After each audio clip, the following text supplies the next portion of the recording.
Helena Nicklin's here, our favourite award-winning drinks writer. Haven't seen you for a long time. Helena, very good morning to you. Good morning. It has been ages. It has. I don't know where the time goes. Anyway, we're getting into summer. You know, it's a lovely summer's week. We've been having, you know, people are having lots of time sitting outside pubs and sitting out in gardens and wine bars and all of that. But shock of horrors, apparently there's going to be a wine shortage. I know. I mean, first world problems, let's just say that right now. But yeah, it's true. There will be probably a lack of certain kinds of wines just for a few weeks. But it really is only certain kinds of wines. Okay. Which kinds? So we're talking like the much sort of cheaper end of things, all New World pretty much. Right. Things like McGuigan, things like Hardy's. Okay. And that's because those cheaper wines from the New World are shipped in bulk, and this is a UK bottling line. Oh, yes. Because I remember you surprising me once by telling me that, in fact, an awful lot of the wine that we drink in this country is not actually imported in bottles. It's imported in great big sort of barrels and maybe even bigger things and then bottled here. It is. It certainly is at the cheaper end. Not so much from Europe, to be honest. But yeah, it does actually make a lot more sense in terms of pricing. It keeps the prices down, and actually, you know, it's not so bad for quality these days as well, and it's much more sustainable. Right. So it's no bad thing. But yeah, there might be a lack of some of your big brands on the shelves for a bit, but there's plenty of other wine. And it's because workers are going on strike in the bottling plants. Yes, it's a strike over pay because I think they were after more than the 3.2% they were being offered. So that's the reason. But they're kind of shooting themselves in the foot a bit, I think, because people will just move on to other wine brands that are available. Yeah, and also it might be an interesting manoeuvre for the wine can business. I was actually with some people the other day who were drinking wine out of cans, and I remembered again you were the first person to introduce me to that. And that's really a growing business. They're quite good, aren't they?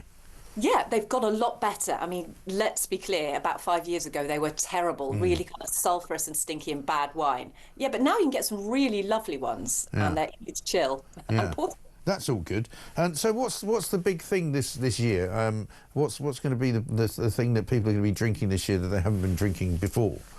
Well, in terms of wine styles, there's the trend is very much towards really light, crisp whites and lighter reds that you can chill that aren't as alcoholic as some of the big, you know, New World bombs at 15%. And mid wines are trending. Now, I'm not sure how I feel about these myself, but yeah, these are wines that are made only to about between 7 and 9% ABV. Okay. So technically have more of them. Yes. But that's interesting. So does that have, I mean, obviously the benefit of that is that you don't get as tiddly, I suppose, as you would if you were drinking a proper wine. But is there any other benefit? Is it like less calories or something? Fewer calories, yes, because there's less alcohol in that way. But we do need to bear in mind that if you take alcohol out, it's going to feel quite thin, and so that gets often replaced by sugar. So they're not necessarily better for you, I would say. Personally, I mean, not everyone will agree with me, but yeah, they need the sugar to have that body that's been lost. And who's making these mid wines? Is it Universal, or who's making them? Well, a couple of big brands. It came in from Australia and New Zealand. So McGuigan really started the trend there. Sainsbury's now have their own range, and there are lots of independent mid-wine brands as well. Cotton Q have just released some 8%ers, and actually they're pretty good. Okay. I mean, maybe we'll have to try them out. We'll have to get you in and sample some of this stuff. Because there is a trend now, isn't there? I keep reading about it anyway. I mean, you don't see it because everywhere I go at the moment, certainly this week, you know, every pub is like rammed with people. I was at one last night, and you could barely get in the door, and you could barely get in the door because there were so many people outside drinking. But apparently there is a trend now for people not to actually drink as much alcohol. Yes, I mean, it's not here, by the way. Well, not in my house either. But yeah, I mean, loads of people there's zebra striping, which is sort of one on, one off. Lots of people have just, especially slightly the older generation, I've just stopped drinking because it makes them feel terrible as well, and they've really realised that that's what's doing it. And the younger folk aren't drinking as much for lots of different reasons, including health and looking good on Instagram and not being caught doing anything stupid. And it's also quite expensive as well, especially to do it out on the town. Oh my goodness, isn't it just? I went into a restaurant the other day and a normal glass of Provençal Rosé was £15. Yeah, that's quite normal now. It's really extraordinary, isn't it?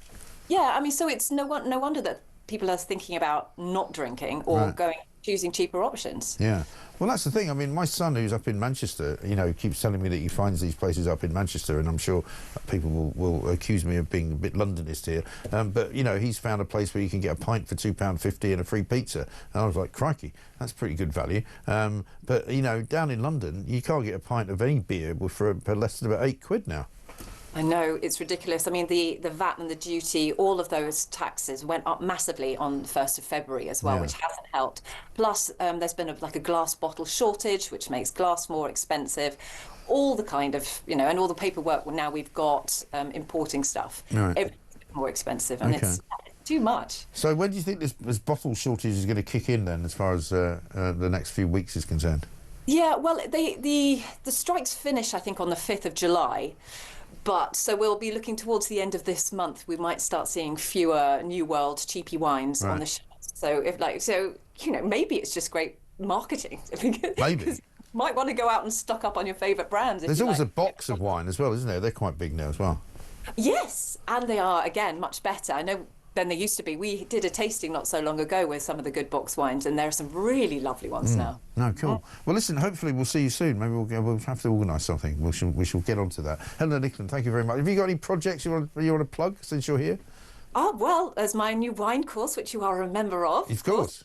HelenaSips.com. Yes, I'm just writing a lot at the moment and doing lots of social media stuff. And of course, I'll be at Gig in the Garden. Of course, I'll see you there. Brilliant. Fantastic. Helena Nicklin there. Yeah, she's got a wine academy now, of which I'm a sort of trustee, believe it or not. I think I can say that, can I? Without fear or favour.